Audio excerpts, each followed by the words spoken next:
Hi there, everybody. Okay, this is a CPE Writing, part two, the set text, and from the book Things Fall Apart by Chinua Achebe. And the question says, the struggle between change and tradition. This article was written by Roland Simon. Okay, Things Fall Apart is a novel written by Nigerian author Chinua Achebe. It is an authentic African tale from the local people's perspective. The book is a treasure trove for social anthropologists and laymen alike. I love this sentence. Treasure trove, laymen alike, good. I'm going to describe the struggle between change and tradition in this novel. That's a great first paragraph, really good. The main character is Okonkwo, who has 3 wives and 10 children. He keeps alive his tribe, ancient tradition, pursuing his passion.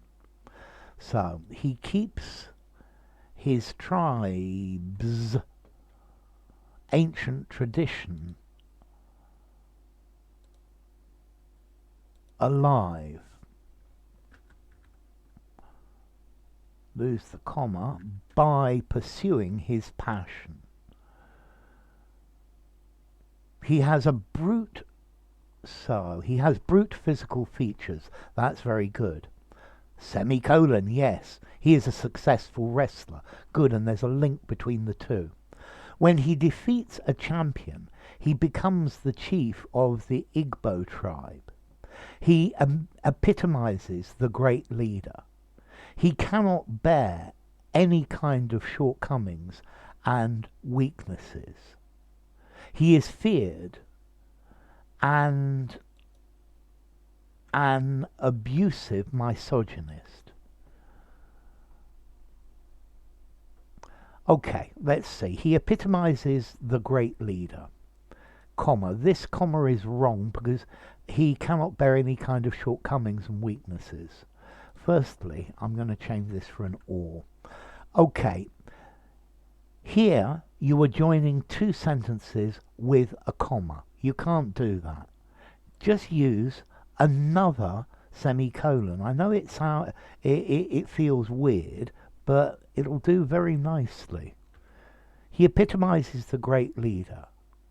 Either that, either a semicolon. What have I done wrong here? Okay, try that. Well, it's not doing it for me. But the other thing, so he's a great leader and a great leader. He's a great leader.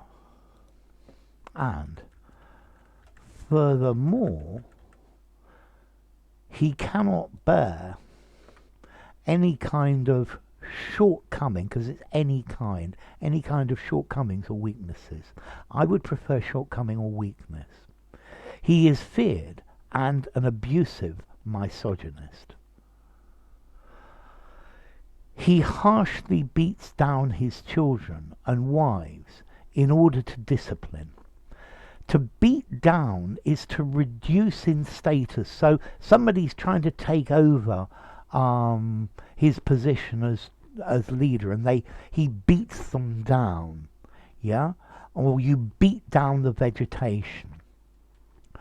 So, lose the down. He harshly beats his children and wives, in order to discipline them. Igbo is a close-knit patriarchal society which is rife with superstition. I think so Igbo, this is the name of the tribe. I would probably say the Igbo tribe is a close-knit patriarchal society which is rife with superstition. Unlike most European history pundits, great word again, who, so these are plural, who depict clans full of ignoramus savages. It needs to be ignorant. Clans full of ignoramuses and savages. The writer portrays them as a culturally rich, vibrant, and ruthless community. As readers follow the main character's life page to page, they can imagine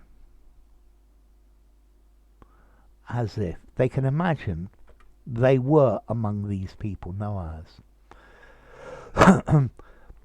They can hear the monotonous throbbing of the drums and during the wrestling events, and they can feel the excitements, probably better uncountable, the excitement of the participants and spectators.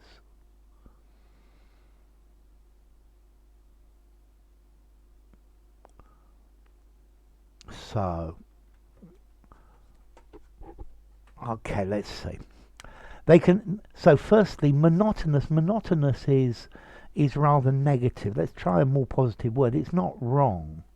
Rhythmic.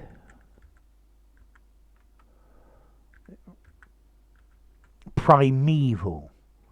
They can hear the rhythmic throbbing of the drums during I'm going to lose this, during wrestling events. It's not wrong, the there, and you're adding these to make sure, and that's good. And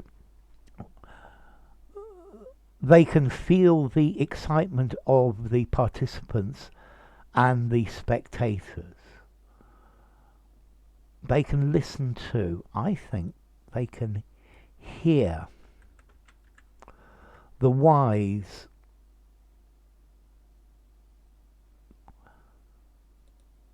so elderly tales. No, elderly tales are tales for old people. The wild elders telling tales. So telling in capitals. Storytelling plays an indispensable role in their lives. The villagers uphold the same beliefs and customs as their ancestors used to do since the dawn of English time, until the English missionaries' arrival. The English missionaries' arrival. Yeah, I'd probably say the arrival of English missionaries.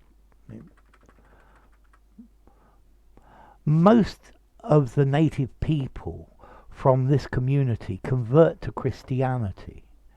Even the protagonist's son chooses the new religion by virtue of the fact that he wants to abscond from the abuse and the strict rules. Unlike the majority of his tribe members, Okonkwo is adamant to never abide by the laws of the white man, as it may be from the laws of the white man. From the one. So, as it may be, they put tremendous amount. So, firstly, okay, I see what you're trying to do. You're trying to use this "be that as it may." So, wait a second.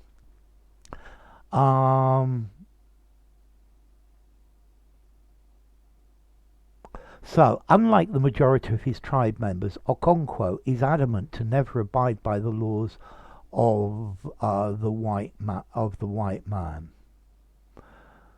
And then I'm going to put a full stop here. Be that as it may, they put a tremendous amount of pressure on him. I think I'm actually going to put a comma here. Yeah, be that as it may, they put a tremendous amount of pressure on him. I might even actually go for a semicolon there. Let's see if it's going to allow me to do it. Yes, it is. Be that as it may, they put a tremendous amount of pressure on him. The colonizers take advantage of their sophisticated weapons, and they use excessive power against reluctant native people. I might put a "the" there, but it's not necessary. And they use excessive power. They give two choices: submit or die. So they use excessive power, I would say excessive force, against the reluctant native people. They give, and I would probably add a "them," two choices: submit or die. And I think I would probably put this into a new sentence.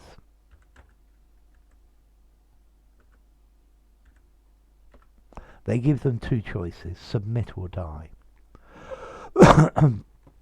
Suffice it to say that the clash between the two civilizations is inevitable. The author has many hypotheses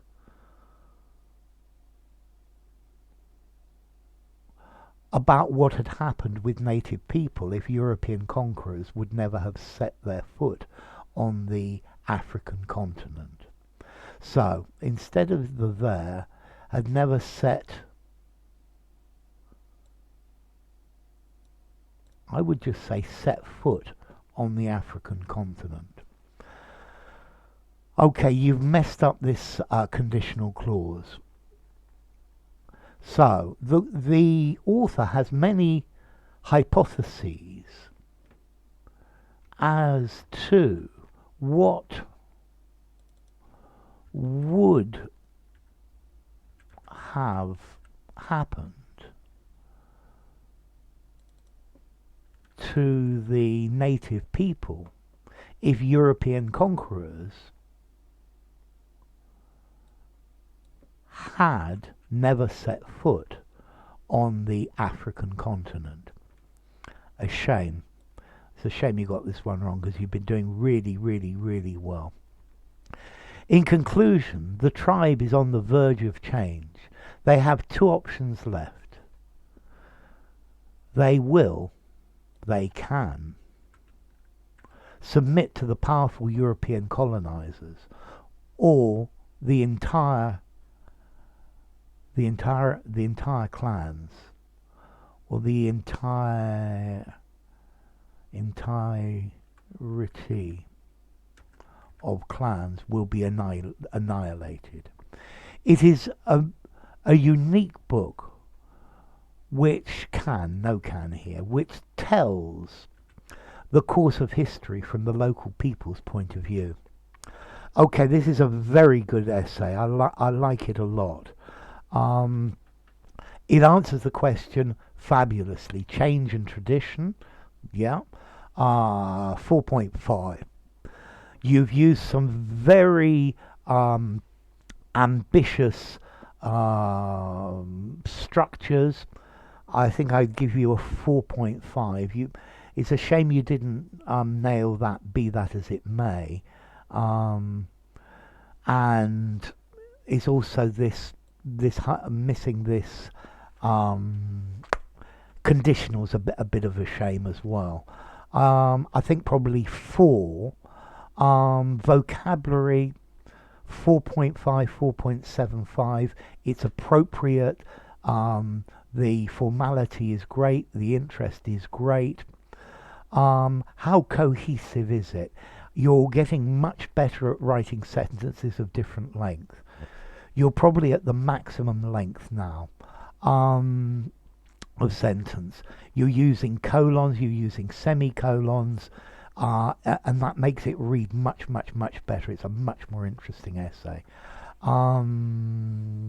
Cohesion, I think I would probably give this 4.5. Let's see, I think I would like to give the overall essay an 8, an 8.5. If you hadn't done this one, I might have gone for 9. This conditional. This is an A at CPE, and it's a very good essay. Well done. Congratulations, Roland.